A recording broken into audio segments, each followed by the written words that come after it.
রাফি ভেতরে এগোল। গুহার বাতাস ঠান্ডা কিন্তু অদ্ভুতভাবে প্রাণবন্ত। প্রতিটি পাথরের খোদাই যেন জীবন্ত হয়ে উঠছে, আর মৃদু আলো দেয়াল ও মাটিতে খেলা করছে। প্রতিটি ধাপের সঙ্গে রহস্য আরও গভীর হচ্ছে। হঠাৎ রাফি লক্ষ্য করল দেয়ালের কিছু চিহ্ন অদ্ভুতভাবে আলো নাড়া দিয়ে ফুটে উঠছে।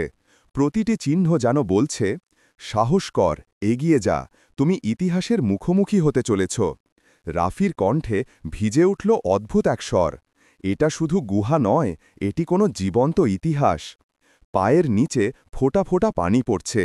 প্রতিটি ধাপ যেন ভেতরের প্রতিধ্বনির সঙ্গে মিলেমিশে অদ্ভুত সুর তৈরি করছে।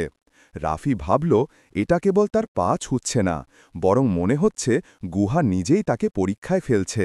ভেতরের পথে ধাপে ধাপে অদ্ভুত আলোর খেলা, ছায়া এবং প্রতীকগুলো যেন তার কৌতূহল আরও বাড়াচ্ছে।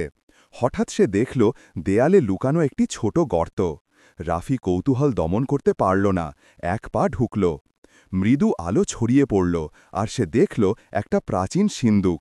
লোহার তৈরি, মরিচা ধরে, কিন্তু খোদাই করা প্রতীকগুলো মানচিত্রের সাথে মিলছে। রাফি ধীরে ধীরে সিন্দুক খুলল। ভিতরে ছিল প্রাচীন দস্তাবেজ, অদ্ভুত পাথর এবং একটি ছোট কার্ড। কার্ডে লেখা, যে সত্যের অনুসন্ধান করবে সে আগে নিজের সাহসকে পরীক্ষা করবে। রাফি বুঝতে পারল, গুহা শুধু ইতিহাস নয়, এটি তার নিজের সাহস, কৌতূহল এবং সীমারেখা পরীক্ষা করছে। হঠাৎ ফিসফিস আওয়াজ ভেসে এলো। মনে হল কেউ বা কিছু তাকে পরীক্ষা করছে। প্রতিটি ধাপ, প্রতিটি শব্দ, প্রতিটি আলো, সব কিছু মিলিয়ে মনে হল গুহা নিজেই এখন তার সাথে কথা বলছে। রাফি জানল এখান থেকে ফিরে যাওয়া সহজ হবে না। সে আরও গভীরে যাবে এবং প্রতিটি মুহূর্ত তার জীবনকে নতুন রূপে বদলে দেবে।